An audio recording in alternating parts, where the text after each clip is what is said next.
Well, Excellency, thank you very much for coming to visit us on the ICC.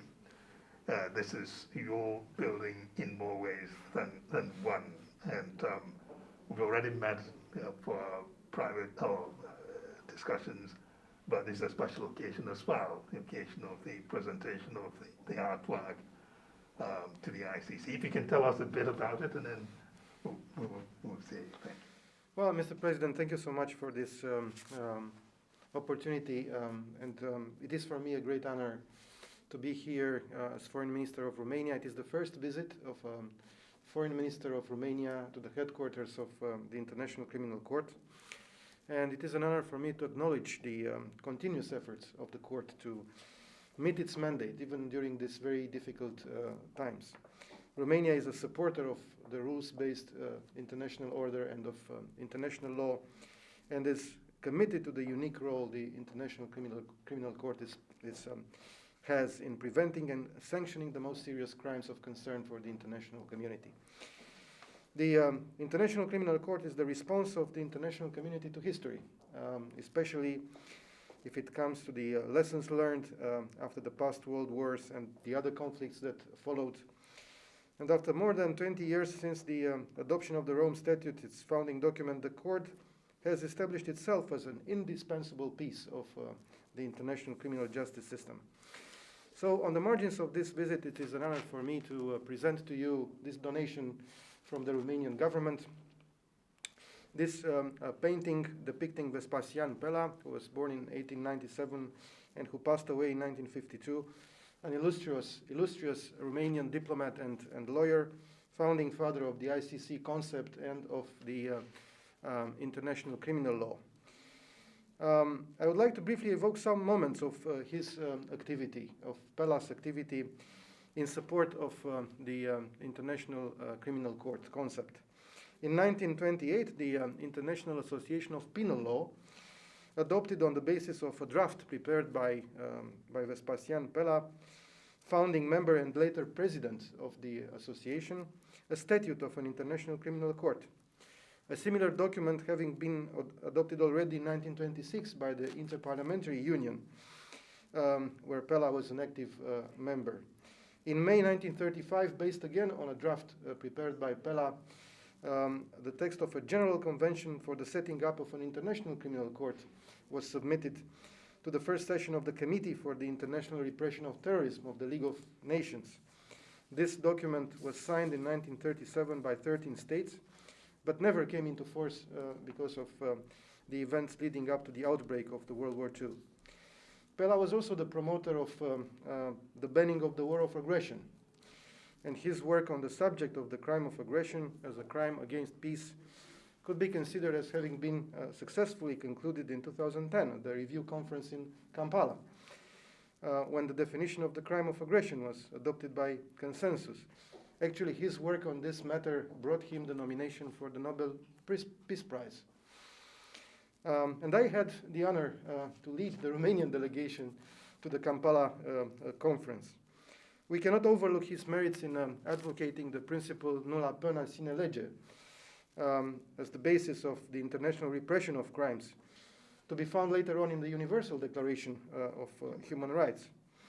And also, he was the promoter of the theory that crimes committed by states should be subject to international law. Pela was also the founding father of the definition of genocide, but he was, calling it not genocide, because genocide was the term invented by his friend Raphael Lemkin, but he was calling him la crime de barbarie.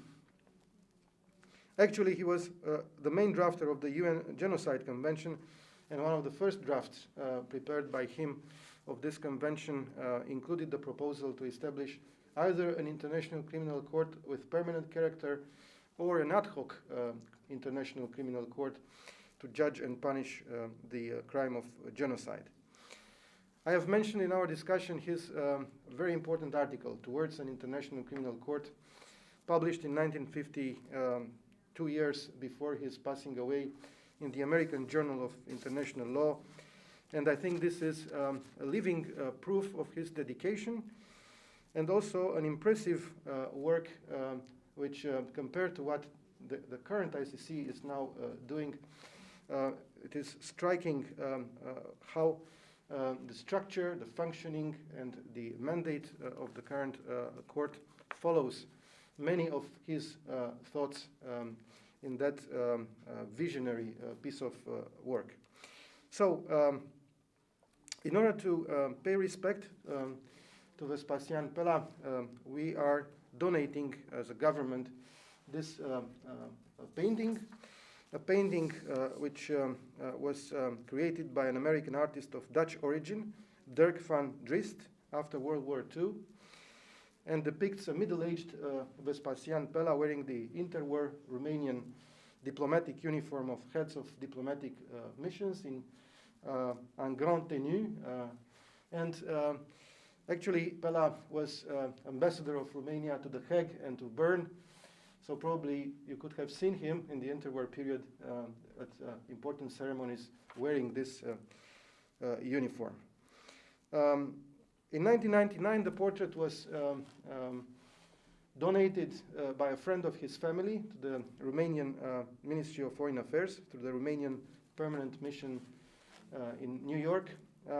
And in the following years, it has been displayed in our archives in the study room, which was also named after Vespasian Pela. According to the information available to us, it was the last wish of Vespasian Pela that this portrait be donated to the Romanian authorities only after Romania will be a free country again after the fall of communism.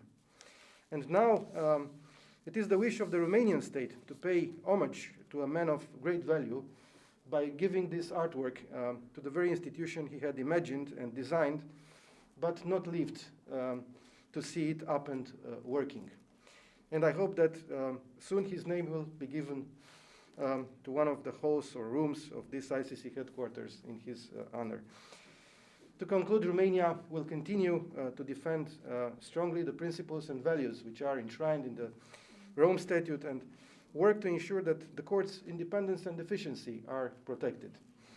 Prosecuting individuals for the gravest crimes indeed incurs sometimes political and practical challenges, but the impartial judicial machinery should stay the course and deliver on the promise of justice for the millions of atrocity victims worldwide.